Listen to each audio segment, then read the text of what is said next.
uniones tampoco permiten asumir momento flector, porque lo que hacen es, esto muchas veces se emplea con pilares empresillados, se pasa la viga continua y se apoya sobre el pilar empresillado, pasa por dentro. El hecho de que pase la viga continua y que solo sueldes por abajo la viga o por arriba, lo que te está haciendo es no garantizar que hay una solicitación a las alas del pilar, por lo tanto viene a ser una articulación. Permite una gran reducción de la flecha y de las dimensiones de las vigas. Claro, no es lo mismo dimensionar un perfil para que vaya biarticulado, o sea, el trabajo de una viga biarticulada no es el mismo que el de una viga continua. Una viga continua tiene este tipo de diagrama. Una viga continua apoyada aquí, aquí, aquí, frente a la misma carga, esta viga se va a deformar mucho menos que una viga con la misma longitud que esta y articulada. Con la misma carga se va a deformar mucho más, ¿vale? Y por otro lado, vas a poder optimizar más el perfil porque los momentos flectores tampoco van a ser igual de grandes que este, que va a ser un momento flector de este tipo. Por lo tanto, a igualdad de carga y con la misma longitud, optimizas más el perfil con una viga continua que con una viga biarticulada, sin continuidad, ¿vale? Se emplea mucho en este caso, o también en este caso. Se pasan dos vigas en lugar de una al lado y lado del pilar, ¿vale? Esto sería el caso de una viga continua, por ejemplo.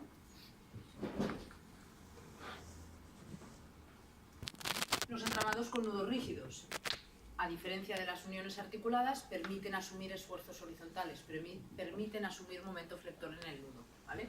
Entonces, tienen mayor rendimiento, evidentemente, que las vigas articuladas y que las vigas continuas, porque los esfuerzos serán más repartidos, se deformarán menos las vigas, con lo que podremos ajustar mejor los perfiles.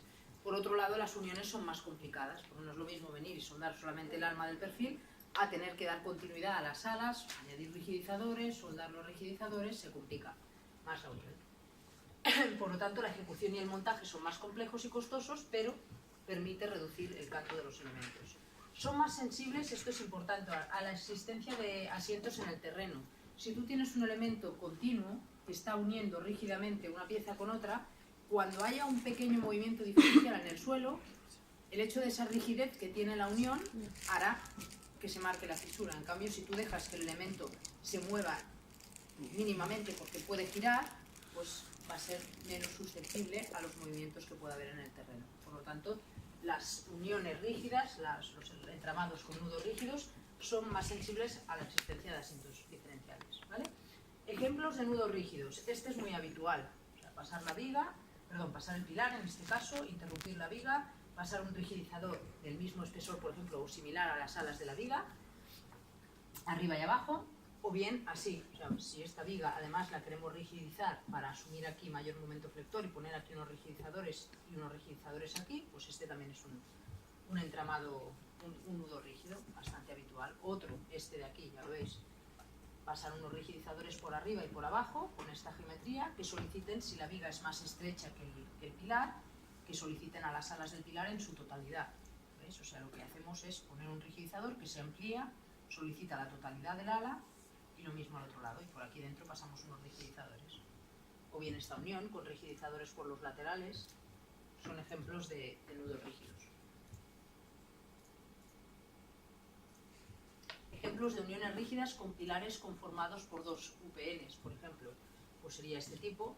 Aquí tendríais el caso similar al que os he explicado antes, y aquí tendríais el caso de una viga que interrumpes aquí y que añades aquí un rigidizador soldado al pilar y por aquí entregas la otra viga. Pero claro, esta tiene difícil ejecución porque para poder introducir aquí este rigidizador en un elemento cerrado lo tendrías que cortar, soldar antes y luego empalmar un pilar arriba, porque si no, ¿cómo sueldas eso? Es decir, este rigidizador, por ejemplo, tendría que venir biselado, soldarlo solamente por arriba, de manera que la soldadura colmate la unión y luego empalmar el tramo superior.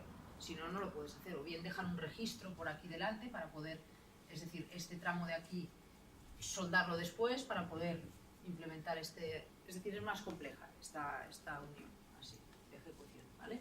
Uniones, ejemplos con uniones trianguladas, con cerchas, por ejemplo, pues serían estos de aquí. Tener una placa, entregar por aquí.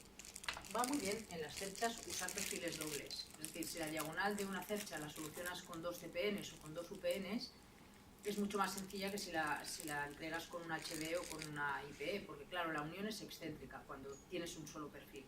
O bien centras la chapa de unión o bien centras el alma del perfil, pero hay una excentricidad, mientras que si el perfil es doble, la carga se transmite totalmente centrada al eje del perfil que lo recibe, porque la chapa entrega justo en el centro y tienes igualdad de áreas al lado y lado de la chapa, por tanto la unión es perfectamente centrada. Estos serían casos de uniones en cerchas, por ejemplo. Fijaos que aquí entrega un perfil y donde recibe la soldadura del ala se añade un rigidizador. Esto es una manera de rigidizar, de hacer este nudo rígido, porque si no, este ala de aquí no quedaría solicitado si este rigidizador no consigue que la transmisión del esfuerzo de aquí a aquí se produzca, ¿vale? Bueno, tenéis ejemplos atornillados o soldados, pero con el mismo criterio. Entonces, ¿cómo clasifica las uniones la norma, el código técnico? Según su resistencia y según su rigidez. Según su resistencia te dice que o bien es una articulación o bien es una unión de resistencia total o de resistencia parcial. La articulación sabemos la que es, ¿no? Permite asumir cortante, permite asumir la carga vertical, pero no permite asumir momento flector, no asume esfuerzos horizontales. Y luego cuando, bueno, os lo explicaré más adelante, esto, resistencia total y parcial, el mismo nombre te dice que resistencia total quiere decir que asume la totalidad de la capacidad de los elementos que une, y la resistencia parcial, asume una parte de esa capacidad, ¿vale? Según la rigidez, aquí es un poco ambiguo el código técnico, porque te diferencia, ya te dice de antemano que la clasificación se debe obtener de hacer ensayos, de aplicar ensayos. Entonces, claro, si tú cada vez tienes que ensayar la estructura en el laboratorio para poder decidir si tu estructura es rígida, de uniones rígidas o semirrígidas, pues maldita la gracia, ¿no? Porque nadie se va al laboratorio antes de diseñar una estructura, eso encarecería. Entonces, directamente prescindes de esta opción. Te deja, o sea, o te describe esta clasificación, articuladas, rígidas o semirrígidas. Pero si te dice que ya necesitas hacer ensayos para saber si la unión es rígida o semirrígida, pues directamente, en general, se prescinde de la unión semirrígida y o bien se define unión articulada o bien rígida. Y para eso la norma sí que te dice qué tipos de uniones las llama articuladas y qué tipo de uniones las llama rígidas. Articulada, por ejemplo, el caso que acabamos de ver, la unión por soldadura del alma de una viga metálica en doble T, que sería un IPE o un HB, sin unión a las alas del pilar, es decir, entrega solamente el alma al pilar. Así define la norma una articulación. Articulada de viga continua sobre un apoyo posiblemente excéntrico, quiere decir que la viga pase por encima del pilar y que posiblemente haya una excentricidad que no venga totalmente centrada. Eso también lo define como articulación. Y te pone el ejemplo de una viga plana de hormigón sobre un pilar metálico, ¿vale? Que pueda haber una cierta excentricidad también. Las rígidas, la típica, ¿no? La entrega de un perfil en doble T, que puede ser una IPE o un HB, contra el pilar, soldando las alas, el alma y además pasando rigidizadores de igual espesor que las alas o similar, soldados perfectamente a las alas del pilar. O bien interrumpir el pilar y hacer lo mismo pero con rigidizadores verticales, es decir, yo la unión rígida la puedo hacer así, pasar este elemento, interrumpir las alas, soldar todo a cada lado,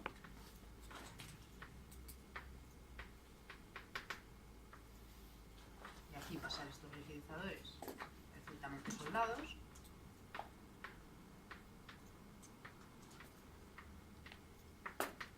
O bien puedo decir que paso el alma, paso la viga y hago lo mismo, pero interrumpiendo el pilar, soldando todo, soldaduras pertinentes,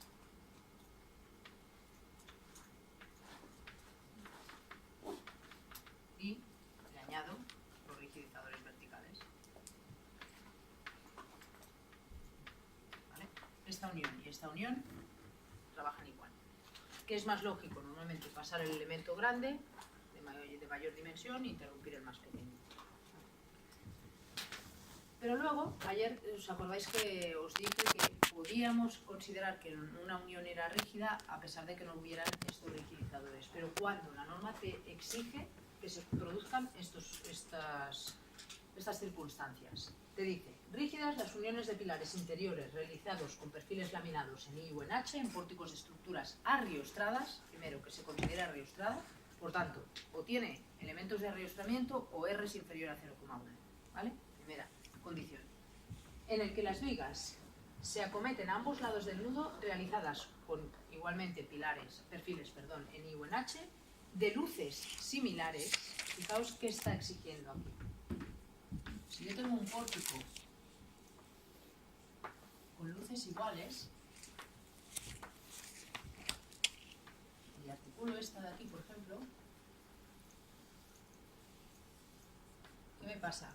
Que si esta luz es idéntica a esta, este esfuerzo es igual que este. Por lo tanto, el pilar no necesita asumir momento flector, porque en realidad esto está compensado. Por lo tanto, lo que estamos haciendo es hacer trabajar poco el pilar a flexión. La norma te dice que si tú esta pieza la unes a este pilar y esta de aquí a este pilar sin pasar el rigidizador, pero estas luces son iguales, además estas piezas tienen esbeltez superior a 24, que también te lo dice, que la estructura es arriostrada y se da esta circunstancia, puedes evitar los rigidizadores intermedios, ¿vale?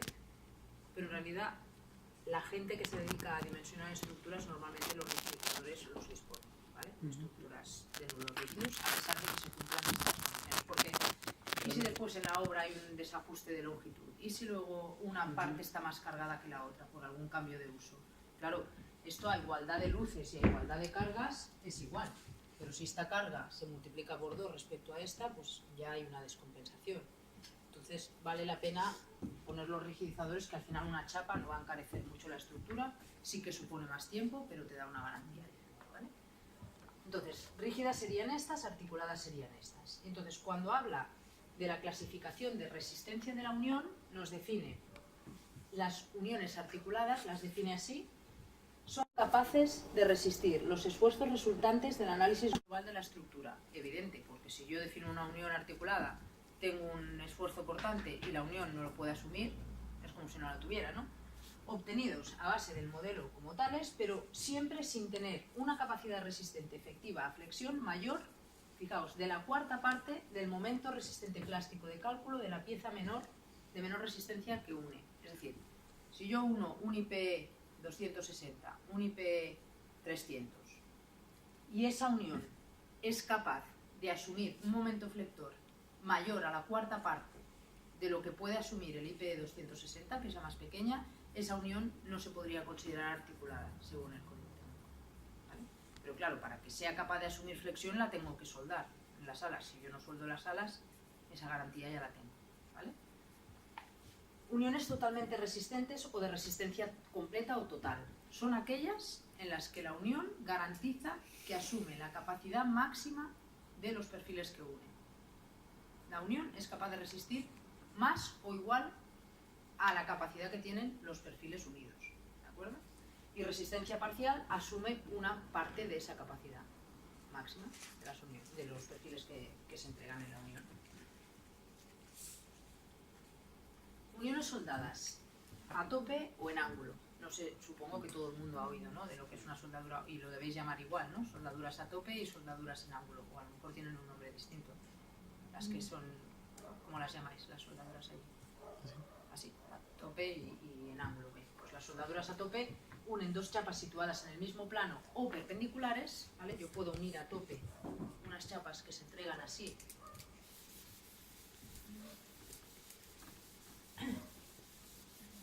En la imagen que os mostré del perfil HB del puente, os recordáis que venían biseladas las alas y venían biselada, y debería haber venido biselada el alma, pero no vino, ¿no? Pues esos son dos chapas que se unen con continuidad, ¿no? O sea, aquí. Exacto. O bien puedo unir una chapa perpendicular a otra donde esta soldadura sea a tope, ¿vale? ¿Cómo define la norma? Une chapas o bien en el mismo plano o dispuestas perpendiculares entre sí, y puede realizarse sin ningún tipo de preparación de bordes cuando los espesores de tales chapas sean pequeños.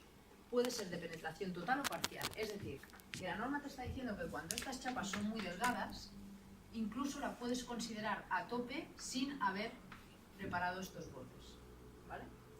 Pero lo más habitual es que cuando tú planteas una unión a tope, biselas, porque con eso estás garantizando, primero, que colmatas la totalidad o la parte que tú quieres colmatar, porque esta unión puede ser, como os he dicho ahí, parcial o total, ¿vale? Yo puedo biselar el total de las placas o una parte. Yo puedo cortar esta pieza así y esta así, o bien la puedo cortar así. ¿Pero qué estoy garantizando así? Que lleno la totalidad de la sección que yo quiero unir y además sin despreciar, o sea, sin tirar más material del que toca. Estoy apurando, ¿vale? Porque estoy colmatando una unión y la relleno y no reboso. Con esto ya es suficiente. Aquí haría lo mismo. Si esta unión no necesita asumir la capacidad total de estas dos piezas, uniría esta zona de aquí y con eso garantizo que la soldadura es correcta, ¿vale? Penetración total, tenéis todos estos tipos, o incluso más, que a lo mejor ni siquiera se nos han ocurrido, pero en chaflán, en jota, en chaflán doble, bueno, podéis hacer las uniones a tope. La más habitual es esta, pero bueno, se puede plantear. Una pregunta, ahí ¿verdad? Donde dice que los espesores de tales chapas sean pequeños, que ellos le llaman pequeños. Pues pequeño sería una chapa de 6, de 8 milímetros. Sí. De menos de 6, la norma ya muchas veces de 4 te dice que ni siquiera, las unas, o sea, ahora veréis que hay restricciones, pero a partir de estos 8 son pequeñas, de 10 en adelante podríamos decir que ya no son tanto.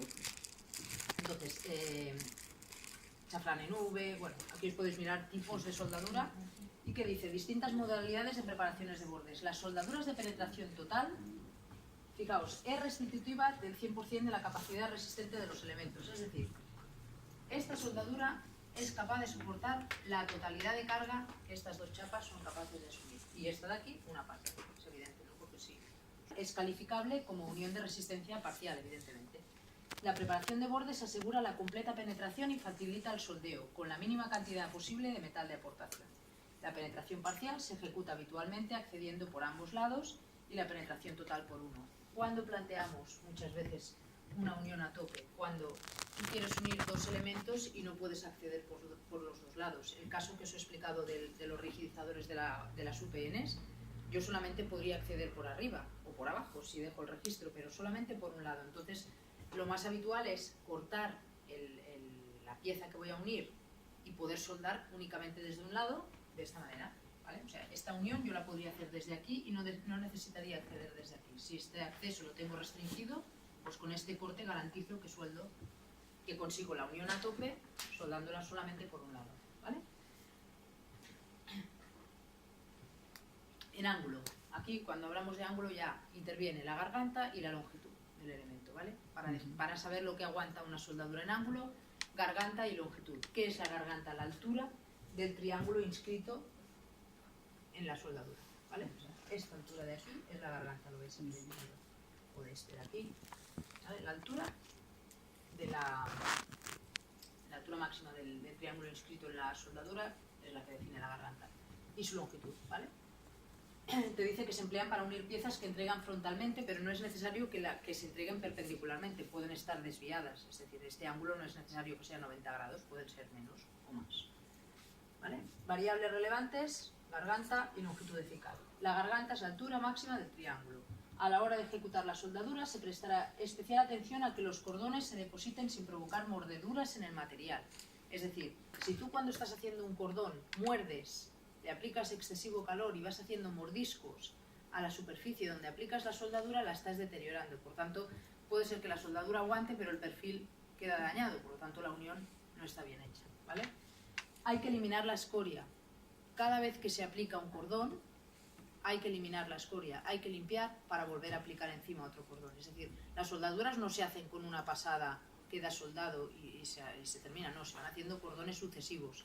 Cada vez que se termina un cordón, y además la norma te va limitando o te indica cómo debes soldar, en qué orden, ¿vale? Los cordones, un buen soldador eso lo sabe y lo va haciendo bien, pero se van haciendo cordones, se limpia, se vuelve a aplicar otro cordón, ¿vale? Eliminando la escoria tras la formación de cada uno de ellos y previo a la disposición del siguiente, incluso en el caso del último. Bueno, que os miráis los casos y Entonces, aquí no me voy a parar, pero os indico tablas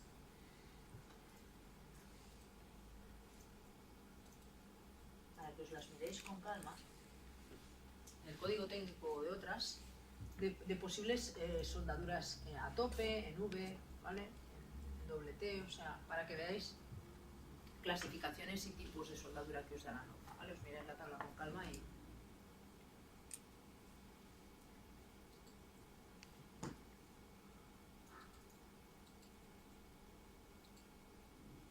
Entonces aquí tenéis el esquema de posibles tensiones que pueden afectar a la soldadura, tangenciales en las dos direcciones y normales en las dos direcciones. Aquí lo veis, o sea, perpendicular o perpendicular en esta dirección, tangencial o tangencial en esta dirección, ¿vale?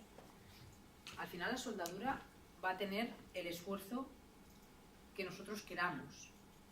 Que queramos, ¿por qué? Porque tú al final estás uniendo una estructura, dos piezas de la estructura y solicitas a un esfuerzo, ¿no? Entonces, ¿qué hay que evitar? Evitar que la unión tenga que soportar esfuerzos para los que no está previsto. Lo que yo os digo siempre, cuando vayáis a unir una pieza con otra, si esta pieza, por ejemplo, se une con esta de aquí a través de un rigidizador, va muy bien que este rigidizador tenga aquí un corte.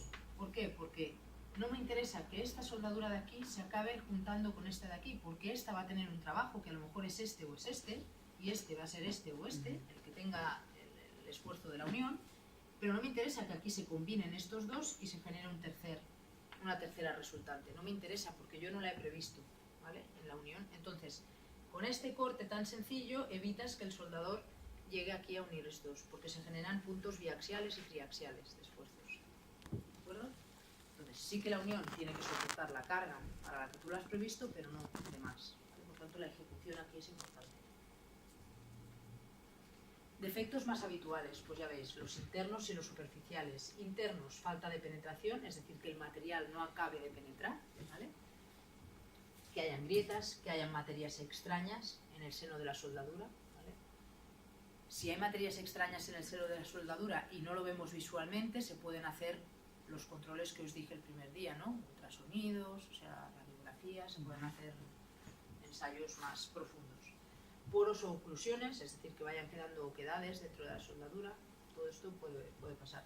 Defectos superficiales, mordeduras, picaduras y desbordamiento del material. Tampoco es bueno que se exceda el material, porque al final estás calentando más tramo del que toca, estás desperdiciando soldadura y estás haciendo una unión que de ejecución tampoco es buena, ¿vale? Orden de ejecución para reducir tensiones residuales en el enfriamiento. Aquí os pongo la figura A. Está en la siguiente página, se ve muy pequeñita, pero bueno, aquí en realidad lo que se está diciendo es que en este caso el cordón 1 sería este, el 2 sería este, 3, 4, 5, 6, 7, 8, es decir, hay que seguir un orden para hacer la soldadura bien, ¿vale? El que viene aquí a soldar empezará por aquí, luego vendrá aquí, seguirá este orden, irá subiendo, ¿vale?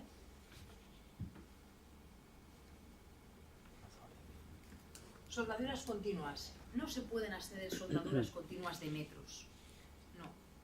Se tienen que ir limitando los tramos, ¿vale? Pero tampoco pueden ser tramos muy cortos ni tramos muy separados. La norma nos limita las distancias máximas entre tramos de soldadura. Si la soldadura está entre esta distancia y esta distancia, ¿qué debo hacer? Y aquí tenéis las limitaciones. Para las longitudes de soldadura no superiores a 500 milímetros, 50 centímetros, se recomienda la ejecución continua. Es decir, si yo debo soldar 50 centímetros, lo que me recomienda es que la haga continua, que no haga tramos, ¿vale? Si estoy entre 50 centímetros y 100, se ejecutará en dos fases. Y fijaos que os dice, comenzando ambas en el mismo punto y yendo hacia lados opuestos. Es decir, cuando estoy en esta longitud, entre 50 y 100, me aconseja que empiece en un punto medio y cada cordón se vaya ejecutando a cada lado, ¿vale? Y para longitudes superiores a 1 metro, se realizará al modo conocido como el paso del peregrino, que ahora veréis, de forma que cada cordón parcial termina donde ha empezado el anterior. Es decir, cada cordón parcial termina donde ha empezado el anterior. Este es el anterior y este es el siguiente, ¿no? Pues este de aquí termina donde ha empezado el anterior. ¿Esto qué está permitiendo al final? Que he calentado esto de aquí, he dejado que se enfríe y a partir de aquí vengo y vuelvo a incidir. Porque si no, estoy machacando un punto. Siempre es degradar lo mínimo posible, porque la soldadura sí que garantiza la unión, pero al final degrada y calienta y funde, y al final estás deteriorando, entre comillas, el material base, ¿vale?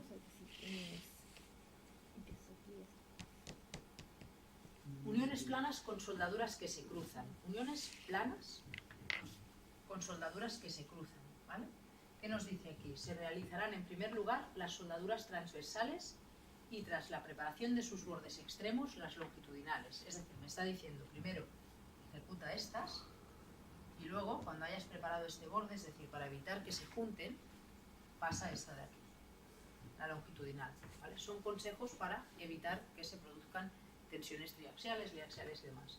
Uniones en ángulo con soldaduras que se cruzan. En situaciones de cruce entre una soldadura a tope y otra en ángulo, una a tope y otra en ángulo, la ejecución se llevará a cabo con el mismo orden. Quiere decir que primero ejecutarás la a tope y después la del ángulo, ¿vale? No se efectuarán agujeros para evitar el cruce por el defecto perjudicial de la entalladura. Es decir, lo que no vale es que yo aquí no tenga un agujero que venga de taller entre estas dos soldaduras que se crucen y en obra vengan y hagan un agujero, porque eso sí que es un desastre. Entonces hacer un agujero en la obra es hacer mordeduras, penetrar mal en la placa base, por lo tanto eso no. Cuando dos soldaduras en ángulo confluyan, en ángulo ahora se está refiriendo, en una tercera pasante del mismo tipo, se ejecutará la que pasa en primer lugar y luego las dos restantes, ¿vale? Cuando son en ángulo, pero interrumpiéndolas de forma que se evite el cruce para no propiciar roturas frágiles. Cuando se producen roturas frágiles con estados biaxiales y triaxiales y un cruce de soldadura es una causa de estado biaxial y triaxial, ¿vale? Vamos, miráis estas imágenes con calma para acabar entendiendo. Y ahora, ¿cómo dimensionamos las soldaduras? Debe haber compatibilidad. La norma ahora, la norma actual, no nos da una tabla que la anterior norma iba genial y que yo la sigo aplicando y la mayoría de personas la sigue aplicando, que es esta de aquí. Es esta de aquí. Tenía que cerrar.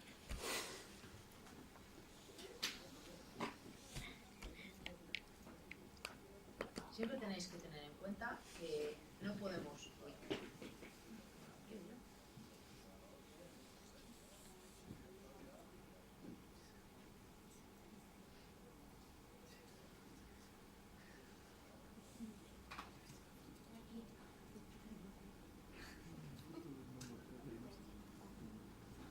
No sé si se llega a ver, pero...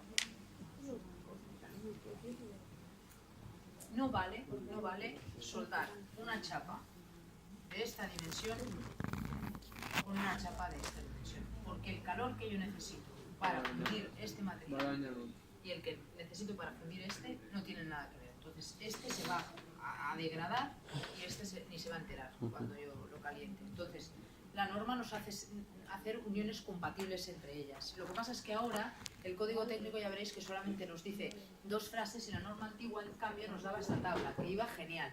Nos limitaba para espesores de chapa, para intervalos de chapa, de espesores de chapa, entre 4 y 4,2, entre 4,3 y 4,9, entre todos estos de aquí, nos decía el valor máximo de la soldadura que puede tener y el mínimo. Entonces, ¿qué hacíamos? Si yo quiero soldar una chapa de 10 milímetros y una de 15, miro la de 10, entre qué rango me debo mover, entre 7 y 4, cojo este máximo, por ejemplo, y me voy a la de 15. Está aquí. Y veo que el 7 es compatible, ¿no? Porque estaba entre 5,5 y 10. Pues a lo mejor me quedo con la máxima de la pequeña, que está en el término medio de la grande. Con esto estoy garantizando que esa soldadura va a producir una unión lógica para las dos chapas que uno. Ahora no nos dan esta tabla, pero yo la sigo empleando, ¿vale? Cuando no hay compatibilidad entre las chapas que unes, porque una es muy pequeña y la otra no, antes la norma nos decía, pues coge el máximo cordón que te permite la pequeña. Pero te aconsejo que añadas placas intermedias. Es decir, si se produce esta unión, coloca aquí una placa intermedia, esta la sueldas aquí y esta la sueldas aquí. De manera que el calor que tú apliques aquí sea compatible con los dos y el calor de aquí, ¿vale? Es decir, introduce un elemento intermedio que haga compatible la unión entre los tres, ¿vale? Compra la garganta. ¿Perdón? Eso no. Esto es garganta, sí. Y ahí en el gráfico, ¿aquí? ¿Aquí? Sí. O sea, No entiendo, digamos, yo tengo el espesor de la pieza, entonces garganta a máximo mínimo, o sea, ¿en dónde? En el perfil. No, no, no, no. O sea, este cordón de aquí, ¿qué dimensión va a tener? ¿Qué garganta? Tú sabes que la garganta, por lo que acabamos de decir,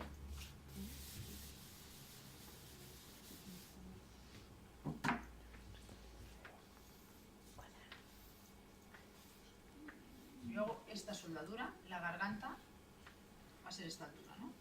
La altura. Pues esta garganta se debe mover para esta placa entre este valor y este valor. Y para esta placa entre este valor y este valor. Ya. Entonces, lo ideal es proponer aquí una soldadura que sea compatible con ambas. Por eso yo te digo que normalmente lo que hacemos es vamos a la pequeña, nos fijamos que este intervalo, este valor, por ejemplo, sea compatible con la más grande, que esté dentro de este intervalo, y entonces normalmente cogemos la grande o similar o próxima a la grande de la pequeña, para que esté en un término medio de la... Tampoco se trata de exceder la soldadura, porque si no es necesario, ¿vale? Si puede funcionar con menos a la hora de calcularla, pues a lo mejor no coges el máximo, coges 4 o 4,5. Pero Ya. pues, te sueles mover por el valor grande de la pequeña, que suele ser medio de la De la de superior, abajo, de la mayor. Ya.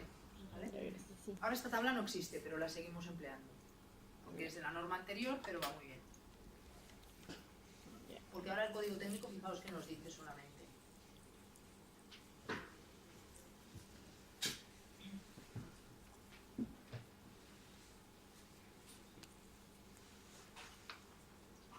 Esto me ha ido ahí lejos, ¿no?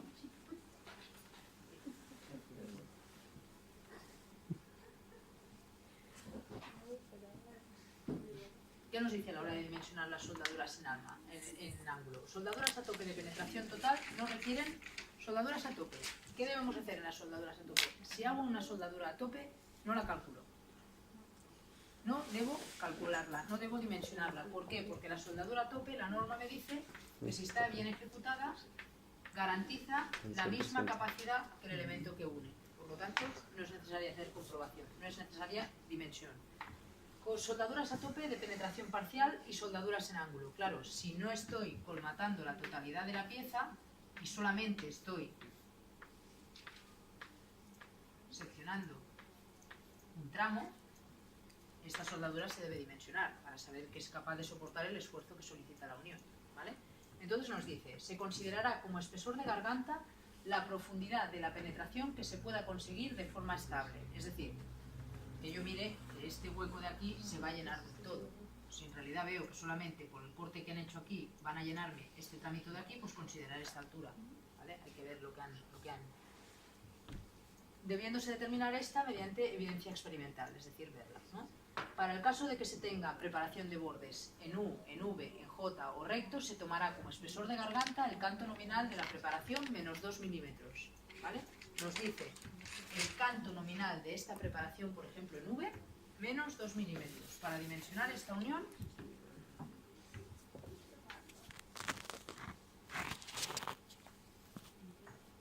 coge este canto menos 2 milímetros, ¿vale? Y con eso dimensionas la unión, ¿vale? Te hace tener un margen. A menos que se puedan justificar experimentalmente valores superiores, a menos que me puedas garantizar que esta soldadura está perfectamente ejecutada hasta el final, ¿vale? En el caso de que se trate de una soldadura en T, ¿vale? Como podría ser esta, se considerará como soldadura a tope con penetración total si se cumple la figura esta de aquí, es decir, A nominal sub 1 más A nominal sub 2 mayor o igual a T. ¿Qué es T? Este espesor, esta altura y esta altura sumadas que sean mayores o iguales a T, el espesor T, ¿vale? Que C nominal, que es este valor de aquí, la distancia que no queda soldada, o sea que no se queda perforada, que sea menor o igual a T quintos T dividido entre 5. Es decir, que no quede aquí un tramo sin seccionar mayor a la quinta parte del espesor del elemento, ¿vale? Y que la C nominal, que el mismo valor que estamos hablando ahora, sea menor o igual a 3 milímetros, ¿vale? Para que se considere esta unión a tope se deben cumplir estas características, si la penetración es parcial, ¿vale? Para que se considere a tope. De no ser así, se comprobará como una soldadura en ángulo, ¿vale? Por tanto, hay que dimensionarla. Es decir, yo si cumplo estas condiciones, no dimensiono esta soldadura. Si no las cumplo, las dimensiono como si fuera una soldadura en ángulo.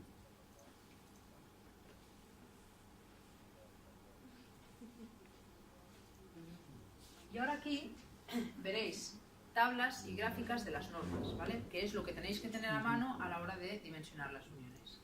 Expresiones propuestas por las normativas para el cálculo de la resistencia de los cordones de soldadura. Y veréis que vuelve a haber pequeñas diferencias entre una y otra, ¿vale? No quiere decir que si usas una norma o usas la otra vayas a dimensionar mal la estructura, pero sí que hay pequeñas diferencias.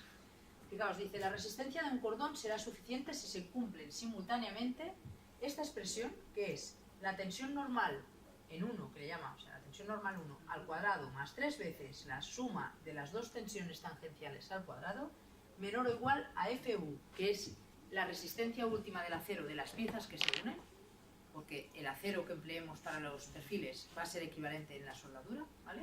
Dividido por beta por este coeficiente de aquí. Esta tensión, ¿a qué es igual? A menor o igual a 0, debe ser menor o igual a 0,9 FU dividido por el coeficiente.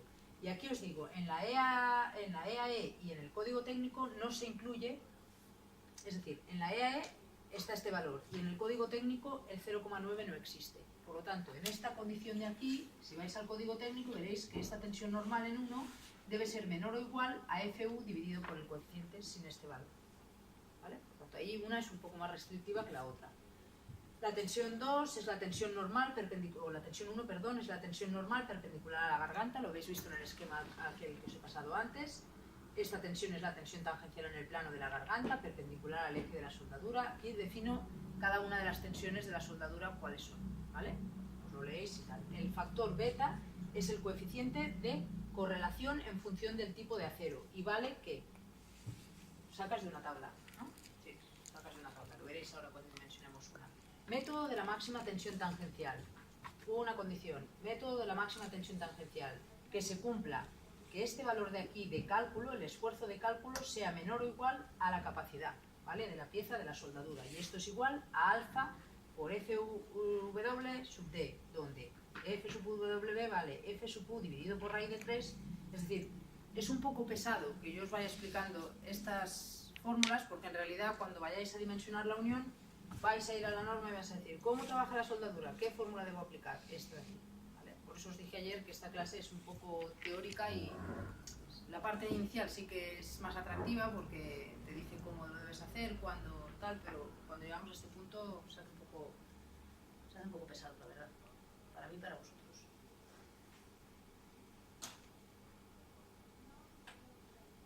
Aquí tenéis un poco explicado la máxima, lo que veíais en la gráfica. Por lo que se refiere a las citadas soldaduras en ángulo, dice la norma, de forma genérica debe garantizarse que su resistencia de cálculo por unidad de longitud, que es este valor, F sub W RD, no sea superada por la resultante de todas las fuerzas transmitidas por el cordón. Es evidente, si esta soldadura de aquí al final tiene una resultante que es esta, la capacidad de la soldadura tiene que ser por lo menos igual o superior a la resultante de las fuerzas, ¿vale? Entonces, ¿qué vale esta capacidad?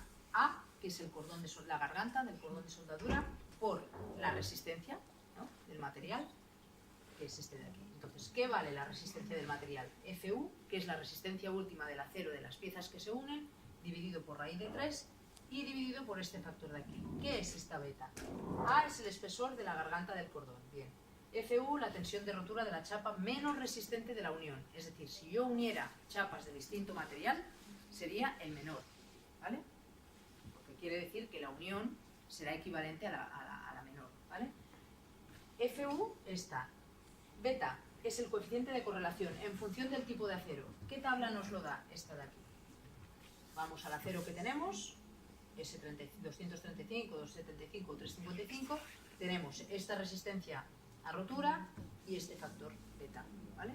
Este es el factor que usamos aquí para dimensionarlo.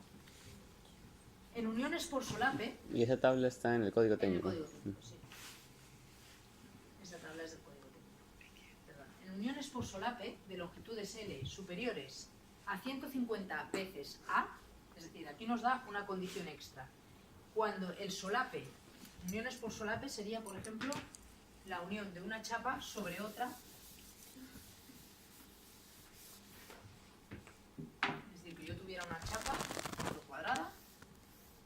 encima solapara otra chapa, ¿vale? Y esta soldadura me hiciera así. Pues en uniones por solape nos dice que en uniones por solape de longitudes donde la longitud de soldadura es superior a 150 veces el cordón, la garganta de la soldadura que estamos empleando, cuando pasa eso, la resistencia de cálculo, que yo he considerado aquí, la debo reducir por este factor beta. Es decir, si hago una soldadura más larga de lo que la norma quiere, penaliza la capacidad. ¿Vale? Por tanto, se tienen que evitar cordones de soldadura muy grandes. Por eso nos aconseja hacerlos hasta 50 centímetros continuos, pero a partir de ahí nos hace limitar los tramos de soldadura. Y aquí tablas. Estas tablas, yo creo que estas tablas que os planteo aquí van muy bien porque os compara las normas. Perdón.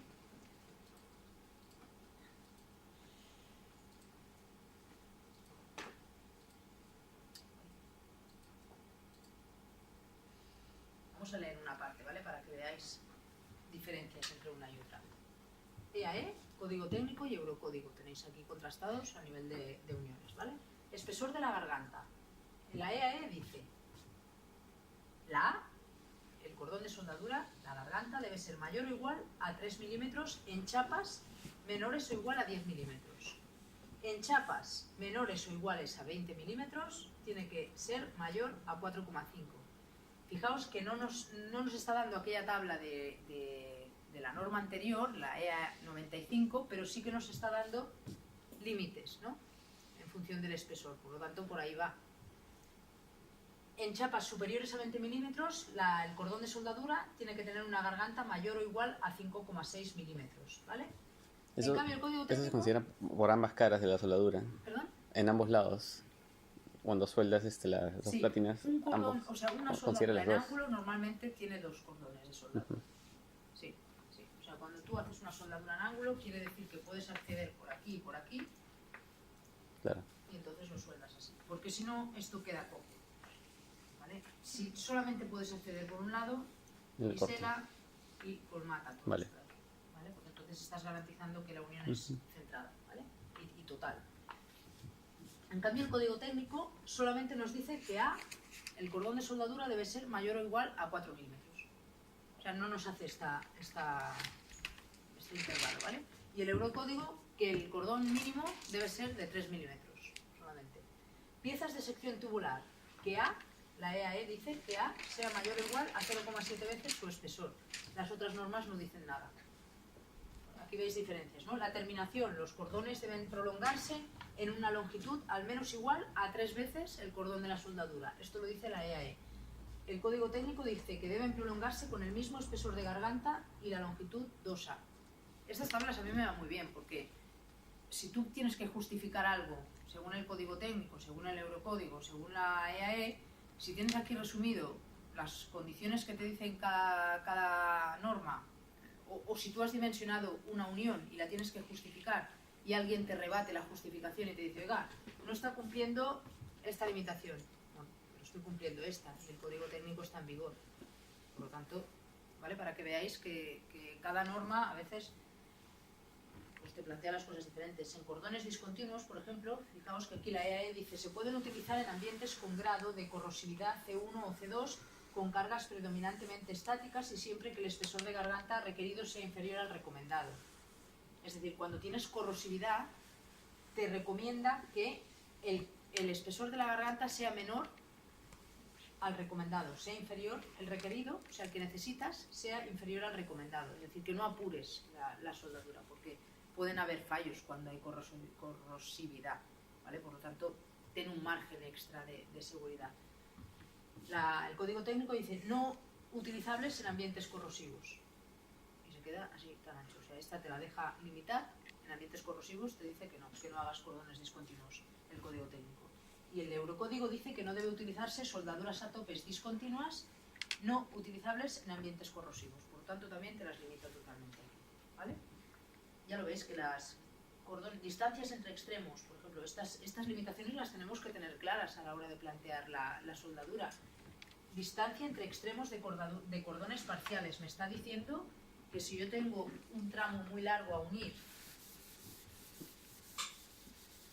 Es decir, si mi soldadura es muy larga y yo tengo que plantear, por ejemplo, el caso de los pilares dobles UPNs que tenía la estructura del geriátrico que vimos el otro día, estaban soldados en tramos parciales, porque 3 metros de altura de una planta, soldados de arriba abajo, ya la norma me lo está limitando, ya me dice que no lo haga así.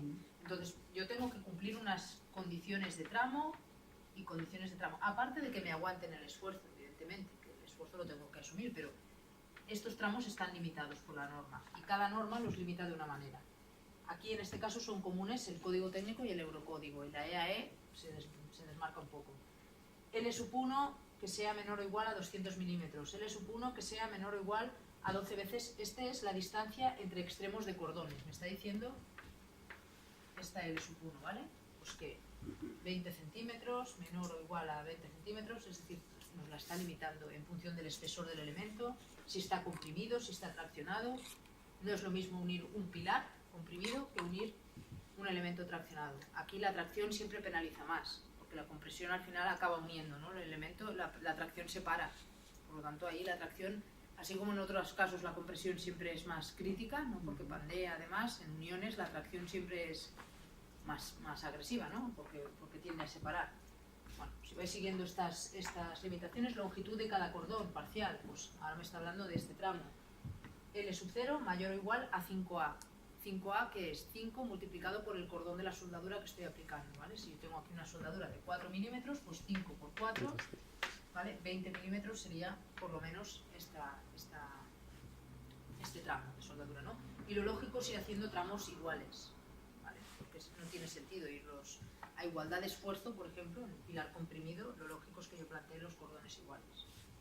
Cordones parciales en los extremos, bueno, pues otra limitación, ¿vale? No me extiendo mucho más, pero porque sepáis que tenéis que tener todas estas condiciones claras. Entonces, cuando tú vas a definir una unión, ¿yo qué hago? Decido una norma. O sea, no la suelo combinar. Por aquí cojo esto y por allá cojo lo otro. O sea, decido, cojo el código técnico, por ejemplo, o cojo la EAE. Cojo la norma y digo, a ver, limitaciones. Igual que cuando vayamos a definir los tornillos. Distancias entre tornillos, distancias al borde. Cojo la norma que decido, ¿vale?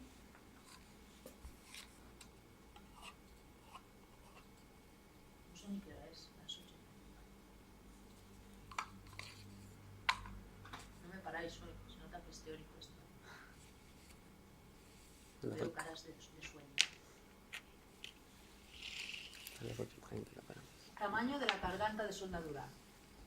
Fijaos, tanto la norma anterior como el borrador de la EAE establecían unas limitaciones. Aquí lo que os estoy explicando es lo que ya os he dicho. La tabla y las limitaciones y qué dice solamente ahora el código técnico. Fijaos, el código técnico en lugar de darnos todo esto de aquí, sí que nos da aquella gráfica, pero nos dice, no se contempla la unión de chapas con espesores inferiores a 4. Por lo tanto me está diciendo, chapas de menos de 4 milímetros no la emplees. En realidad chapas de menos de 6 milímetros pocas veces se ven. La garganta mínima que se puede disponer 3 milímetros, ¿vale? Esta limitación nos dice, y no nos da nada más de esto, nos da las limitaciones que habéis visto antes solo. O sea, yo tengo una pregunta. Sí. O sea, en sí, ¿cuál es en la aplicación práctica? El proceso sería primero ver que la garganta, bueno, haya compatibilidad con esa tabla, ¿no es cierto? Exacto. Tú primero dices, Y voy a unir después- esto y luego la dimensionas. Y después eso le compruebo con las fórmulas de... Exacto. Que compruebas que el esfuerzo que solicita a la soldadura es capaz de soportarlo. Sí. Primero haces una unión coherente. Miras que es compatible. Si no es compatible, buscas una compatibilidad posible. Por ejemplo, introducir una chapa. Esto a veces nos pasa lo de las compatibilidades en placas de anclaje. Las placas de anclaje suelen ser elementos que cogen las placas de anclaje, los inicios de pilares en la cimentación, suelen ser elementos grandes. ¿Qué intentamos normalmente? Intentamos poner rigidizadores, creo que ya os lo dije, porque no es lo mismo una sección en T que una sección así, ¿no? Esta sección va a tener un canto que seguramente se va a exfoliar, que va a ser incompatible con el elemento que voy a soldar aquí, porque el alma del pilar seguramente es muy pequeñita y esta chapa pasa a ser incompatible con esta de aquí, las alas a lo mejor no, pero las almas sí. Entonces, primera opción, intento hacer una chapa con rigidizadores, donde aquí pongo los tornillos y esto suele quedar embebido con el pavimento, ¿vale? Que no se vea. Y de aquí nace el pilar, y en la obra tú al final ves el pilar que nace del pavimento y ya está, ¿no? Si no tienes suficiente margen, lo que os dije, por ejemplo, lo que os enseñé en aquella obra, se rebaja hasta, si esto es una losa de hormigón o una zapata, se rebaja hasta la posición de la armadura, se rebaja esta pieza de aquí, se dispone la chapa aquí, la chapa de anclaje, se ganan aquí estos 3 centímetros, 4 que puede haber de recubrimiento, y además se suma esto de aquí, de manera que gano margen, ¿vale? Para que al final el rigidizador no me sobresalga de lo que es el pavimento. Al final todo esto va sumando, y no quieres hacer una chapa muy gruesa, pero si necesitas rigidizadores los tienes que tapar, porque si no, si es un parking vas a chocar, si es una vivienda no puedes tener un rigidizador a la vista, por lo tanto tiene que quedar anclado, no se ha tapado. Entonces, para conseguir la compatibilidad, muchas veces estos rigidizadores en chapas de anclaje, que suelen ser nudos de difícil compatibilidad, se añaden para reducir esta sección y hacer compatible este, y si no puede ser esto, a veces lo que haces es dimensionar la placa de anclaje que tú necesitas, pero encima le colocas una chapa de transición a la que unes el pilar, para que esto al final, el alma de este pilar, sea compatible con esta y esta sea compatible con esta. Encarece, sí, pero es que si no, no hay compatibilidad. ¿Vale? Por tanto, trucos de estos, ¿qué haces a la hora de dimensionar la unión? Primero decides por dónde vas a ir. Preguntas, ¿cuánto mide el pavimento? Hay veces que se usan las hueveras estas, ¿no? que son hueveras, unos pavimentos que se elevan por encima del nivel del hormigón, ¿no? Tienes un margen de altura, de pavimento, entonces todo ahí puede quedar embebido, optas por esto. Que el pavimento es muy pequeñito porque la altura va muy limitada y van a poner el mortero y la rachola o la baldosa, pues entonces a lo mejor tengo que ir a esta opción, pero intentando que o bien estos esfuerzos no me exijan una chapa aquí enorme, o bien que tenga altura suficiente para poner esta chapa intermedia. O sea, tienes que buscar primero la compatibilidad de los elementos y luego dimensionar la unión para el esfuerzo que tenga. Si este pilar está comprimido, pues esta soldadura trabajará de una manera. Si tengo la soldadura, por ejemplo, de una cercha, tengo un perfil, por ejemplo, un cordón de una cercha, al que entrega una diagonal, y aquí yo le pongo una chapa, esta soldadura de aquí, si esta diagonal está traccionada, pues tendrá que asumir la tracción, ¿vale? Por lo tanto, primero hago compatibles esta chapa con este perfil y esta chapa con este perfil, y luego dimensiono la chapa y dimensiono la soldadura.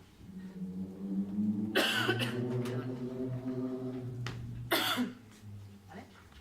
O sea, primero